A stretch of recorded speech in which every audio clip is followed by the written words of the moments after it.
మా నాన్న.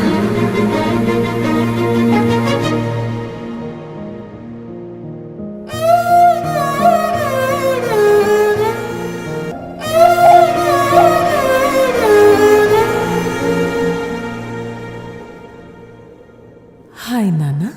శ్వాసగా శ్వాసగా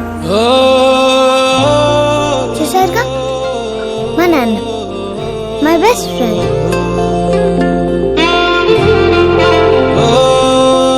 నా మీద అస్సలు కోప్పడ్డు. నేను ఈ రూమ్లోకి రావద్దని ఎన్నిసార్లు చెప్పాను. గో. అని అనుకున్నా, సరే ఊరుకున్నా. తను ఊరుకోలేదు.